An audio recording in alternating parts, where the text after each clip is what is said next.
when we thought, right, let's take it to market and see what it's worth, and we did, and it wasn't worth enough in our eyes. So, and it wasn't that the market was being stingy. That the market is what the market is. So that's the most immediate, true reflection that you can get. Go and speak to a couple of people, and they'll give you a couple of offers. And if you don't like them, then you've got to do something about the business.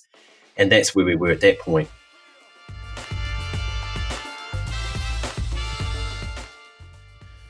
All right, welcome to Insights as a Service. Whether you're watching this on YouTube or Spotify or listening on iTunes or some other podcast platform I don't know about, thank you for joining us. Today, we are catching up with Greg Sharp, who I guess after your Base 2 exit, your ZenContract startup, can I call you a serial entrepreneur at this point, or is that too much with 2 in the bag? I think I'm onto my 6th business, yeah. So there you go. Probably not too far off. More than 2 is a trend, right? Yeah, I think so. It's a habit at that point. Yeah. Okay, we're going to need to touch on the other 4 because I don't know enough, which again, poor research. But that's okay. All right, where to start with? Let's maybe give some background. Do you want to just tell everyone, I guess I know of Base 2, so maybe tell us the story up to Base 2, and then let's dive a bit into what that was and where that led. So Varsity was at Auckland after boarding school. Then what did I do? I went to university, did international business and computer science, and finished there. Got a job like almost straight out of university as a IT manager for OPSM, or Protector Safety, actually they were called back then. And that was kind of my first foray into the industry, but obviously on a large business side, running what was an internal IT. I had no process or anything, so that was a real fast learning curve into what it was. And then from there, I went on, I did my OE, and I blagged my way into a security job and worked my way up to be the head of security for a bank. And there was a few jobs in between, but you kind of a lot of learning on the job and making sure that you just get there early and leave late, and make sure that you're improving each day, those types of things. The amount of times when I was in England that my boss would call me over and tell me that I had to stop making him look bad because I was getting there too early and leaving late. That was certainly in the early days.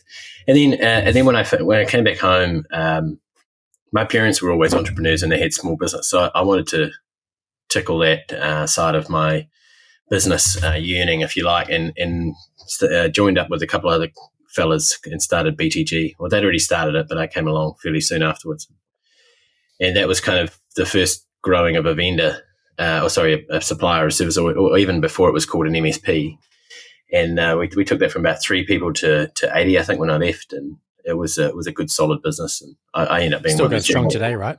Junior owners, yeah, still going really well actually. Steve and Neil are still doing really well with that business. Tim and behind him. Interestingly, they're actually a customer of, or a client of Lightwise, buy some services from us in the Waikato. So there you go. Synergy. Yeah, that was a good run with them, and I always wanted to have something on my own though, and that was just about the cusp of the time where things were going from break fix through to fixed monthly contracts with almost anything now, but back then it was just managed services or service as a contract. And so what year are we talking? 2008. Okay.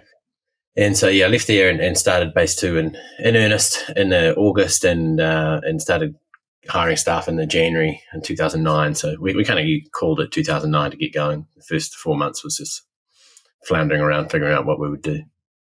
Okay.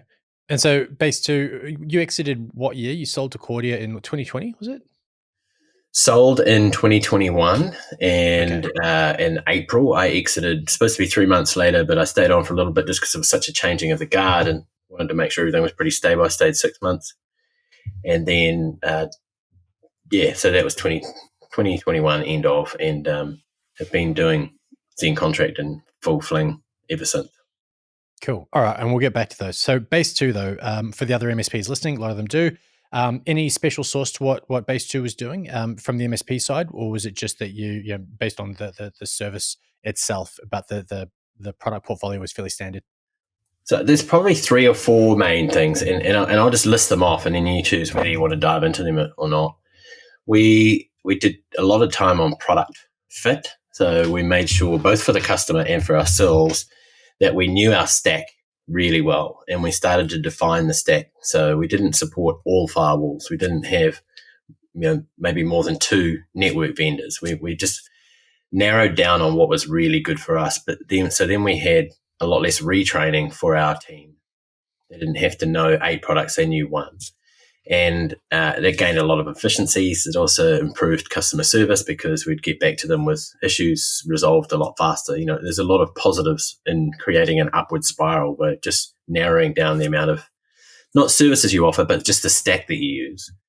So we did that really well and identified that early on. We, as soon as we got ahead of the cash flow curve, we started assigning resource to start to innovate how we were doing our services. Now, not everyone can do that from the beginning. I get it. It took us probably 3 or 4 years until we were well ahead of the cash curve that we could have someone on staff that only looked at system improvements. Yeah, we probably got there that early because the business was going 12 years, just to put it in context for everyone. We're still going, sorry, but I got out after 12 years. So, but identifying that stack, making sure that we were continuously improving services. We allowed from the floor over any given month, people could give service suggestions.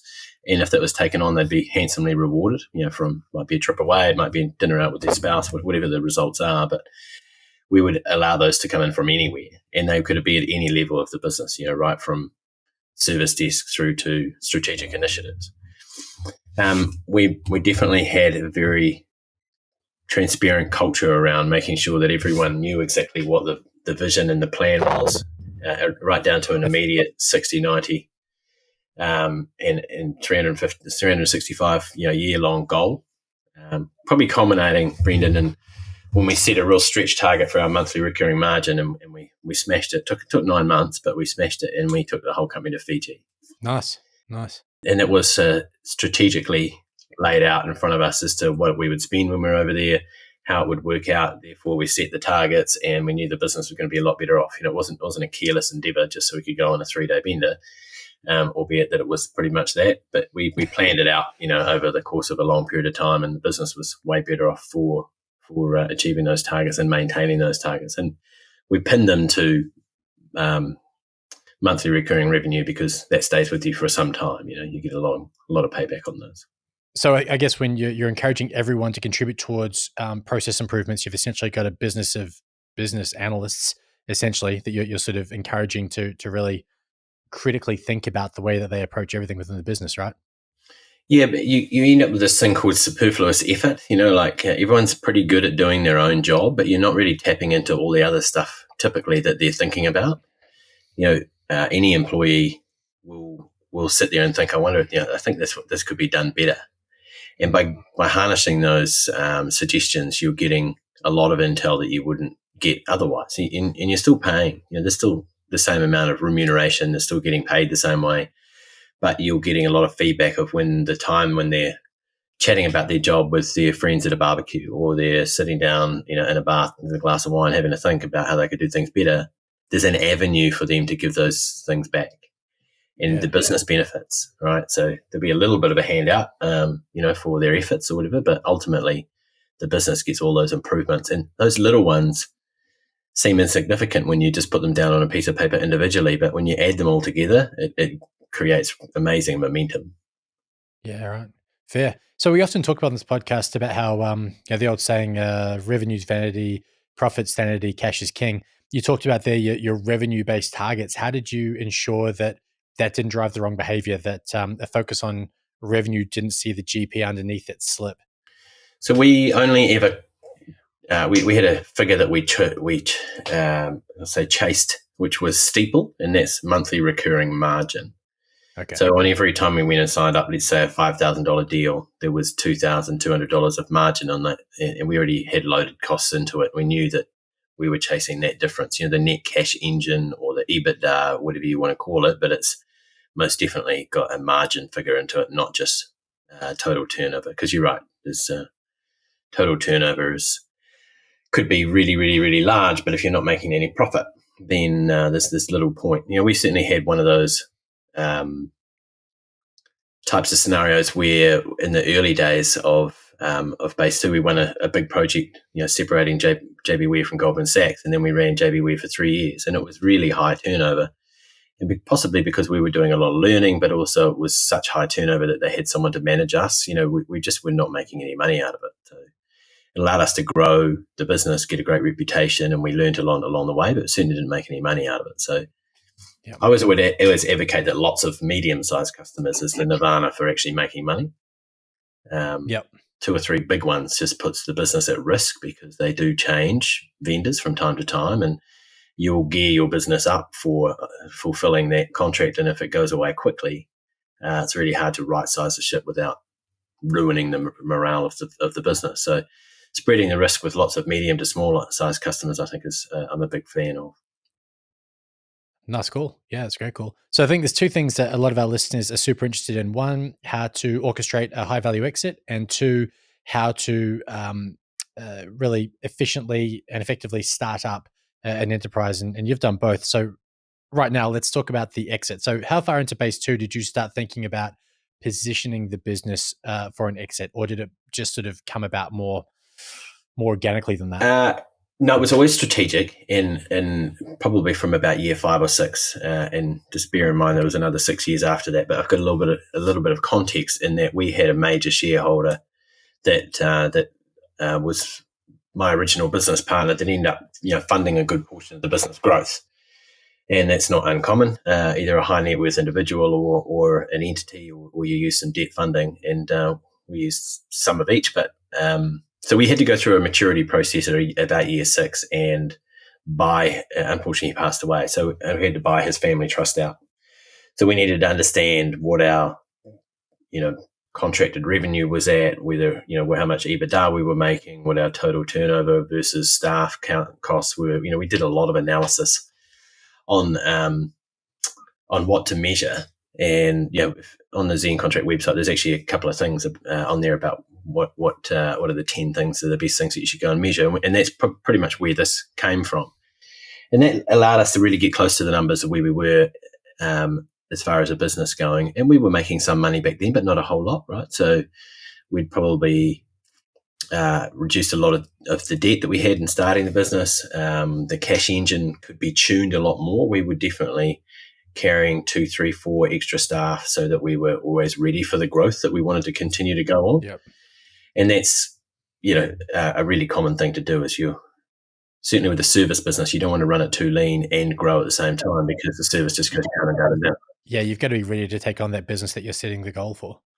That's it. So we would always carry 1 extra person in the service desk. We always had 1 extra engineer. We always had another admin person to make sure that doing business with us outside the actual services was always a pleasure. So those types of things were strategically there.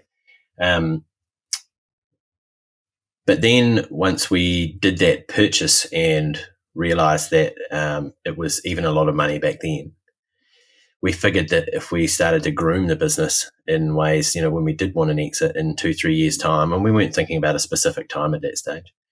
It wasn't really until probably in 2 or 3 years' time when we, so we're now at year 9, when we thought, right, let's take it to market and see what it's worth. And we did, and it wasn't worth enough in our eyes. So, and it wasn't that the market was being stingy. That the market is what the market is. So that's the most immediate true reflection that you can get. Go and speak to a couple of people and they'll give you a couple of offers. And if you don't like them, then you've got to do something about the business. And that's where we were at that point.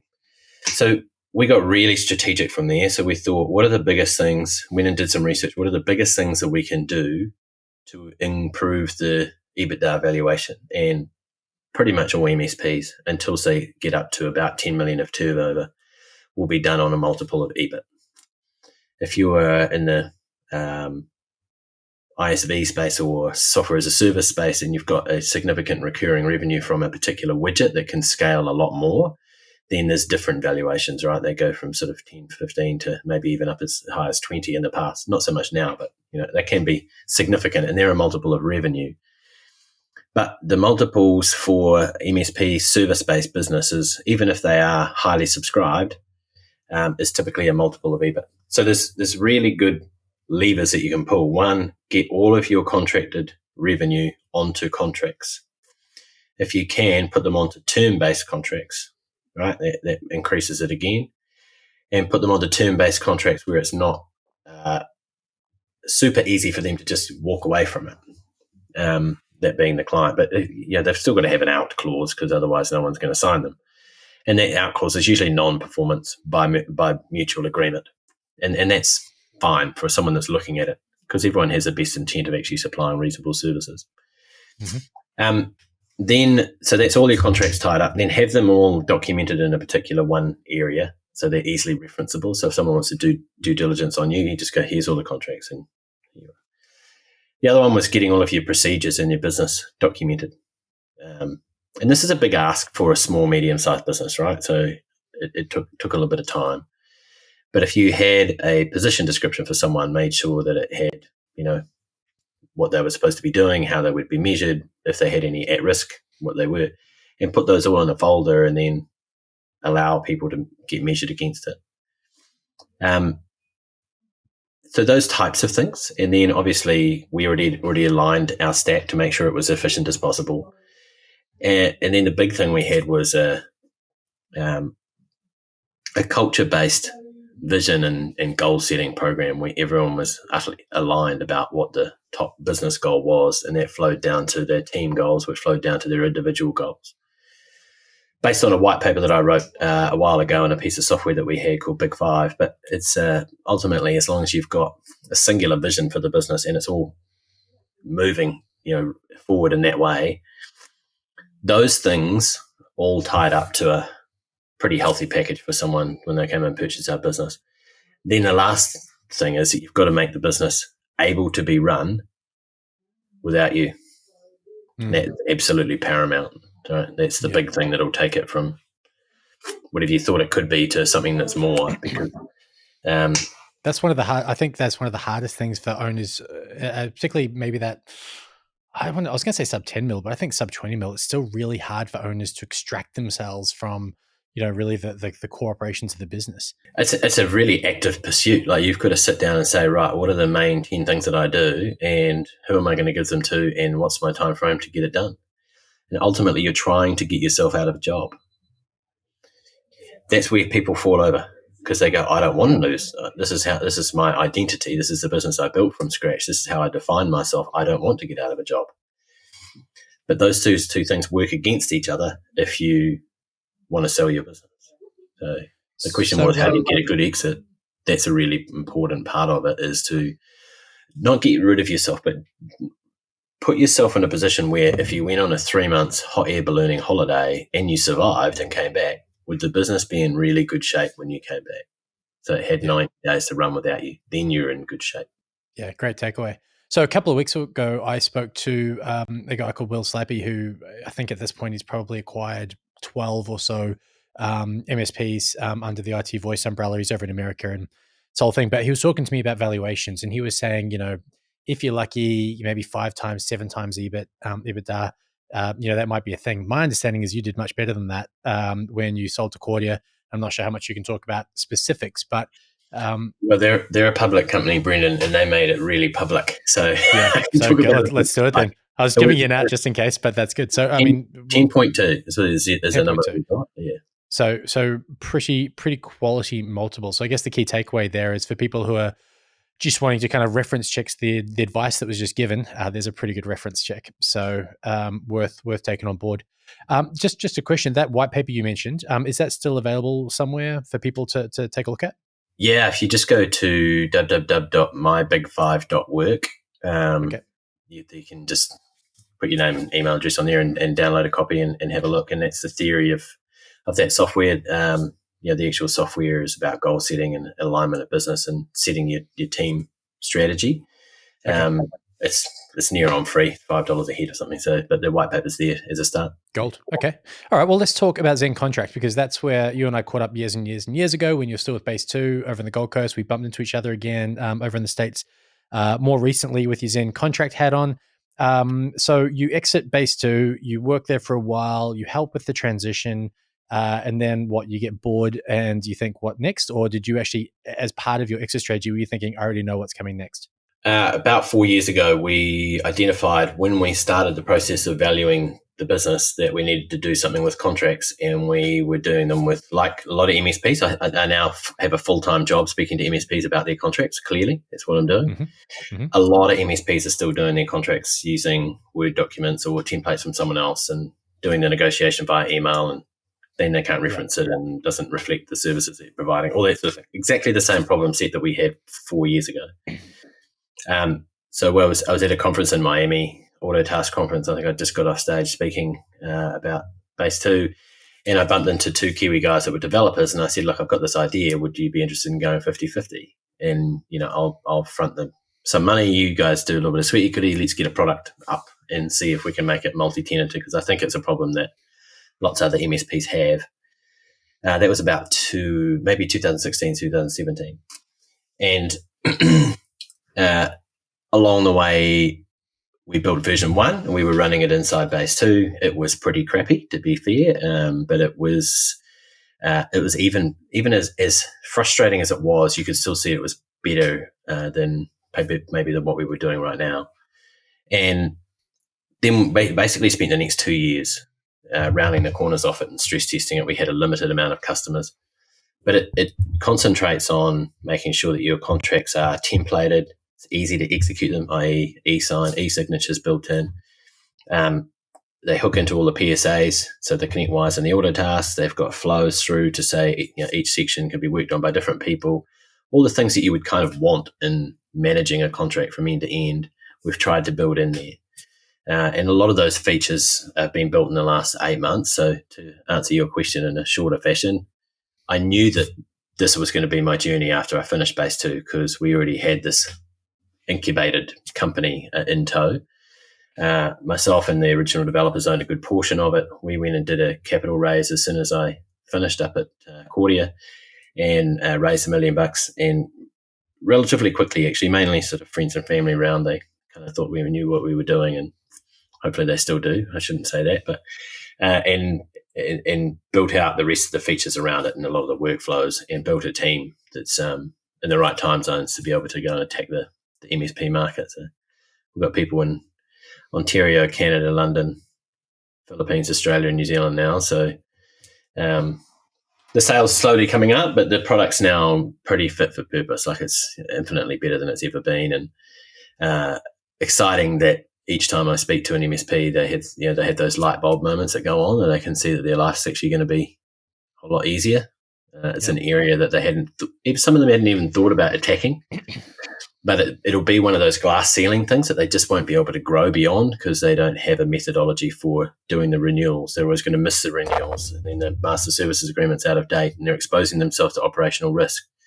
Depending on which region they are, that could allow them to be not sued or a little bit undone, or they're going to be on the back foot if there's a contentious issue, right? So it provides them with the fundamental building blocks of which all of business is done on top of. Certainly for Lightwire, someone engages you, you'll send them a contract, they'll sign that, then you'll start provisioning.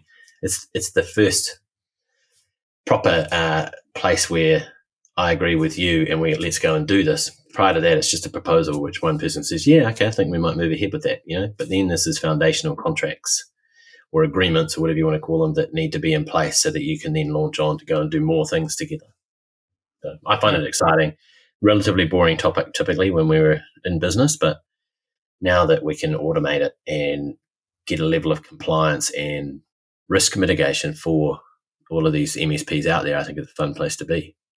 So, do you pitch it as I'm solving these problems, which is again that compliance and that efficiency and that end to end, I guess, clarity between customer or client and business, or is it sometimes framed as, look, this is one of those critical must get rights if you want to position yourself for exit, or is it a bit of both? The exit's kind of a bonus based on the fact that if you do this, then you're setting yourself up for an exit, because you're going to exit your business at some stage, right? You're either going to sell it or get taken out of the box. So you're going to have to move on at some stage. And even if you leave after a box, then you want it to be worth as much as you can for your family. So no, I see that as a beneficial byproduct of it. Certainly some people have come to us and said, hey, I want to get out. I'm aging. I want to have some time in the sun or whatever. I've got 18 months. I want to start the journey. Let's do it with ZenContract. You can help us out. There's definitely a pathway for that. But it's also for a business that's actually just operating as it is now. I usually talk to them about if they want to get rid of the nightmare of missing a renewal, if they want to make sure that if they're out walking in the park and someone need to send someone a contract, they can actually do it on their mobile device and know that it's actually correct and it's covered, and those types of things. So it's an efficiency play. It's making your life easier. It's making sure that your sales process is in order, that your renewals process is in order, and it gives you peace of mind because you know that you've got a workflow that you can lean back on. So you've set up a business in NZAU that's a services-based business. When you've got a software as a service, multinational operation, what are the new lessons you're learning, or what are the similarities in approach? And I guess ultimately, how are you finding this rollout? So on a people level, and that's where I've always wanted to concentrate first, because one of the best things we had at Base 2 was an outstanding team with individuals that came collectively together as a team, and it was a synergy-based thing, right? So I wanted to emulate that with our international team, and they needed to be international because we're covering a lot of geographies and eventually time zones. So doing demonstrations at 4:30 in the morning, it's tricky. I did when I was at James Burgle's house, I did a pitch at 2:30 in the morning Sydney time, but I just arrived there, so for me it was 4:30 in the morning, and it was a nightmare. So we wanted to get to the point where we had people in the right time zones fairly early on. To do that, we wouldn't have offices. There's just no point in having anything local, so we would get together at shows, but mainly online. And just hiring them was interesting because if you go back 2 or 3 years or even 4 years, there wasn't services like remote.com, which is a employer of record in God knows how many, maybe 50 countries. And so I didn't know how I was going to do that. But now it's actually, I can use remote.com as an HR solution for multi-geographies. So that was a learning and is something that I'm sort of, really thankful that is in place to allow this. The next thing was managing culture. And I think we're getting to a point where we're starting to do that and do that quite well. We've found, even with all the time zones we are, only one person has to stay up or get up early, and we can have regular team meetings, and then we'll have some sub-team meetings, but potentially using the Big Five software that we have where all team members know what the other one's up to for that week based on a couple of operational things, a couple of strategic things that they're doing, and one personal. And it kind of humanizes that team element a little bit, just so we're a little bit involved in each other's lives beyond work, but not too far, I mean, right now I know one of the team members wants to go to the gym 3 times a week and start running just to lose a bit of weight, right? Mm-hmm. So cool, we've got something else to talk about that's not just work. How's the run going? Just in a remote team, those little things, they help. Yeah, I bet, because it's such a difference from having a tight-knit office in Auckland or wherever, and then going to a face on the screen times however many employees you've got.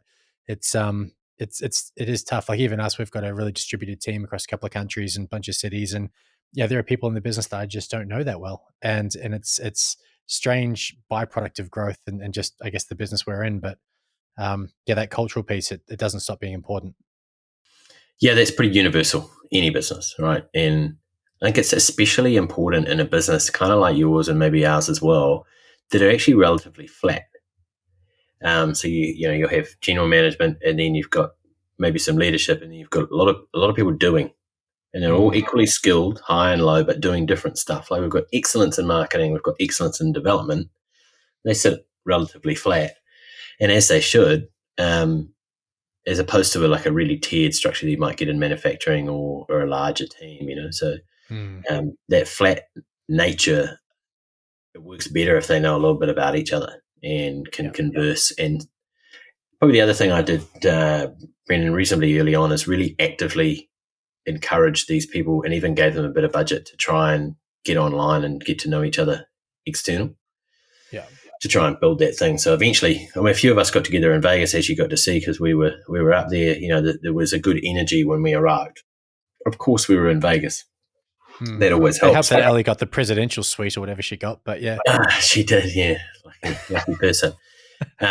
Good for her. But there was a bit of energy just to sort of meet each other, and then we'll all probably right later in the year we might get together in New Zealand and try and carry that on. But we'll see. A slight side point here, but are you going to the IT Nations event here on the Gold Coast in? Oh, when is that? That's September, first week of September. It's the end of August, early September. But yes, we are. We're one of the sponsors there, so we'll be there. Oh, great! See you there. Done. All right, that'll be dangerous. All right. We are both absolute enablers, so that's fine. All right, cool. Let's talk about next thing. So, actually, going back a step, when Base 2 was acquired by Kordia, or since then, what's Kordia really done with the intellectual property they acquired and the products that they got as part of that acquisition? How's that being used now? So the actual brand is still in use, so being Base 2, and it was. They actually bought a few companies in a row. So a security or InfoSec, and then they bought SecOps. They bought Base 2, then they bought SecOps, and they couldn't go about doing a rebranding strategy. It would just be too overarching. And certainly a couple of those brands had quite good brand equity, as did Base 2, but potentially in a different segment of the market than Kordia normally operates. One of the, and I'm pretty sure I can say this, and if not, I'm sure they'll ring me and tell me not. But one of the reasons they bought, actually, two main reasons they bought Base 2 was for the operational maturity, because of like those things that we talked about, and some of those systems they could actually utilize in their business. And the other one was around the culture. They wanted to get that young challenger team mentality and bring it back into Kordia and reinvigorate everything. And they got both of those things, so they definitely did. I think they're going to rebrand Base 2 to being Kordia Modern Workplace, which is kind of that support and cloud and all that sort of stuff. They actually had a little cloud business. I'll probably mash those together. We had some brand equity around being, like that challenger mindset around being the Base 2 ninjas and stuff like that. I think that'll probably just drop away logically, because they have quite a mature client base that are typically 100 seats and above, about 1,200 of those customers. So I think Base 2's just gone from strength to strength as far as growth and everything. Their challenge was hiring enough of the right people to continue on that growth. I know they got a bit thin at one stage because the Great Resignation happened. Some of the directors left. There was just a changing of the guard. But they have since built it up, because we had a leadership team of 5 or 6 people, and 4 of those are still there. And so the core of that culture that we built is still there. And I think they're just using that as a foundation to build on it again. So I'll give that to Kordia.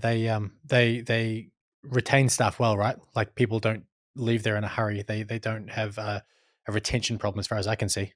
Almost to a joking point that, there's really high tenure that potentially some of them might want to move on. But the good thing about having long tenure there is that they retain all their intellectual property. In a service-based business, even though we've got repeatable products, certainly in networking and managed security, it's the relationships and knowing the clients and stuff, and that's even more so in a managed IT business. So retaining staff is paramount. Where do you see the convergence between telco and MSP going in the NZ and AU market? Well, it's an interesting topic of conversation, isn't it? Because there's quite a few case studies where larger telcos have gone into that IT side of things, right? So you take a look at Vodafone at the moment; it's really trying to do it and push it down the stack. Kordia's obviously made a play for doing that, because they were starting to, over time, get marginal returns on their telco business, on their network business. They then bought an SD-WAN, then they bought a security business. Best thing they could have done was bought or InfoSec, then they bought SecOps. That's been amazing for them. Security. Yeah, gave them incredible credibility in the market as the main security go-to-market, security player. Yeah. And then buying SecOps just allowed them to layer on top of that, and really high margin in those managed service contracts. Certainly when you've got all of the infrastructure there already. And then they bought Base 2, and that's an incredibly profitable part of their business. I should imagine it still is. I'm obviously not close to the figures, but given the nature that it's growing and a lot of the infrastructure costs have stayed low, you'd imagine those jaws are just opening up between the profitability or the EBIT figures that they're getting out of the business now. So I'm sure that they're actually feeding and watering it. And they must be, because otherwise the senior guys and girls that were there wouldn't be there anymore. No. But it's interesting, isn't it? Because there are some telcos who have done it well, but I think they're probably the exception. And I think it almost forces you to operate in a tier where you're really dealing with businesses that have an internal IT team and aren't reliant on an external MSP of any kind, because those MSPs will see that telco as potentially there to eat their lunch, right? And it would make sense for them to. Yeah, well, you're right. Kordia had a channel beforehand, and then this is, for obvious reasons, slowly evaporated that channel away a little bit. Mm.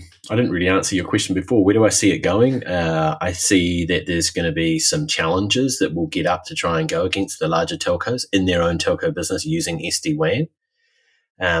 I don't see the telcos going down to where a good portion of MSPs play, which is in that sub 50 space. So I think they'll still have a channel in the smaller portions of the market. It's just not scalable for a large business to get down there and do those types of things. But is that because at that level, at the sub 50, it's really about that that human relationship piece, and the bigger telcos just can't really get down to that granular relationship level? Does it become more about service and price point? you have an entrepreneur to entrepreneur sort of mindset where you get a little bit of linkage there that they've built their business or they're running a smaller business and you are too, and they kind of like to stick together. What frustrates a small business owner is when they get 2 or 3 or 4 or 5 account managers in a short order of time from their telco and they don't really know them and it's changing over all the time. They just get frustrated, So that would allow the smaller business who's doing some telco and some SD-WAN and things to actually supply those services because they've got an account manager they know, if it's reliable. So that allows them to be a bit of a challenger to some of the larger guys. I know the Instillery's gone into some of the larger accounts. I don't know exactly who they are, but some 4, 5, 6, 700 seat accounts with an SD-WAN play and have won business off the larger telcos because purely on the relationship that they, had known them for a long time and they trusted them and stuff. So, yeah. And look, in that case, I mean, the interesting thing with the ancillary, and I hope I'm not talking out of turn here, is because again, they're our client, is that we provide that base, internet service behind the SD-WAN for them in almost all cases. And I think they're a good example of they've not sought to be everything to everyone, but they've taken the value layer and really sought to deliver that, and the sort of commoditized underpinning access. They've been happy to sort of give that to us as a partner. So it's been a relatively interesting model, and definitely help their margins and ring fences the business from a churn perspective.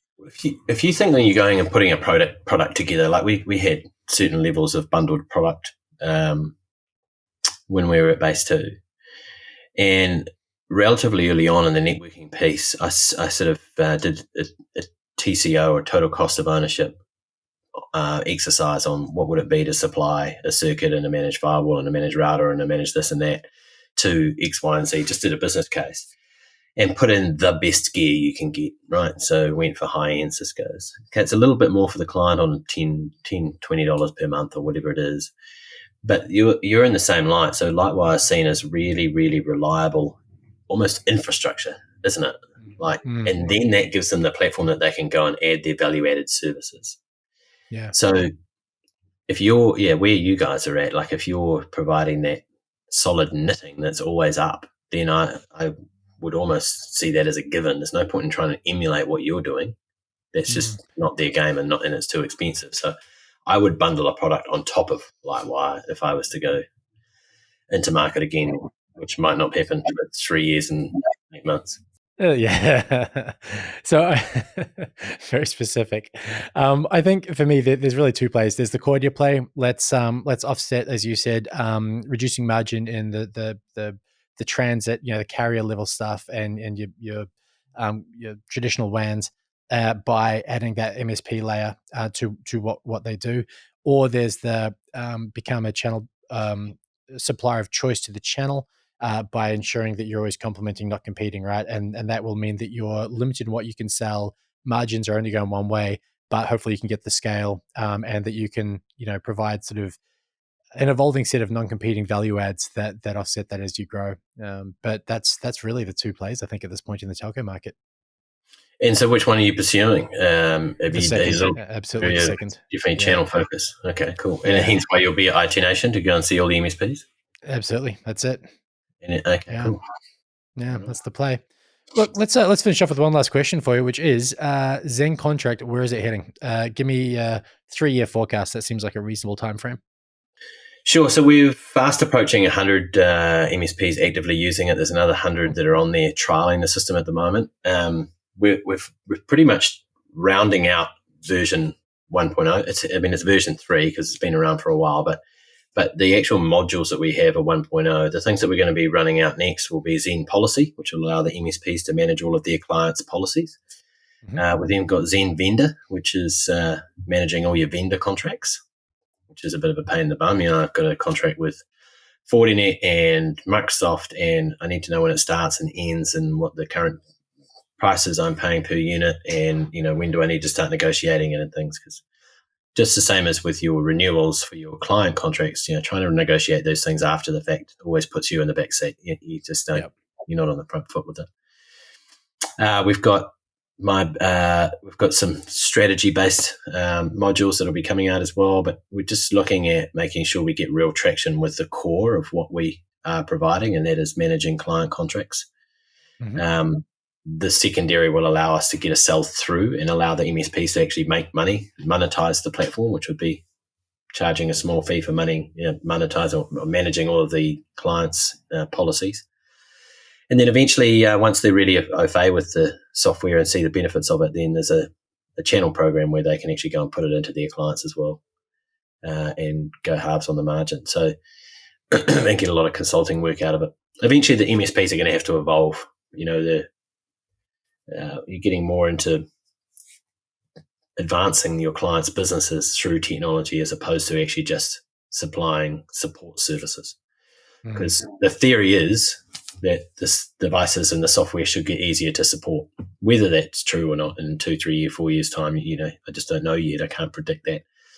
But evolving your service offering to allow for some business advancement, through contract management or through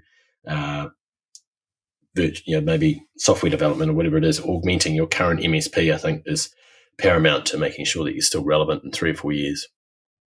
Yeah, absolutely. Because and even the vendors may choose to start supporting end users directly, right? But it's about still enabling the end users to understand what services, what software stack is going to enable them to achieve their strategic goals and outcomes, and only actually consulting with the client and having a really detailed strategic conversation is going to help you understand what route they should go down. Yeah, 100%. I don't think that the MSP industry is in jeopardy whatsoever. Like, if anything, it's going to get stronger and stronger and stronger. But our breadth of the services being offered may need to widen out. And that's all I'm saying, is that ZenContract can be one of those. But yeah, I mean, the next 2, 3, 4 years, we're striving to get to 1,000 MSPs that we can help get compliant with all their contracts. If we do that, then we fulfill all of our business goals and our passion and drive to actually help the industry. It's been pretty good to us, the one that we've been in. So we want to use this as a vehicle to give back a bit and have a lot of fun along the way. Nice. All right. Well, let's leave it there. Let's check in again in a year or so and see exactly how that journey's going. And more shorter term, I will see you in late August, early September, after I would have just got back literally like 2 days before that from 3 weeks in Europe. So I should be in well rested and ready for a bit of work / socials. Thanks very much for the chat, and I've enjoyed it. Look forward to catching up in a year. Sounds good, mate. Cheers.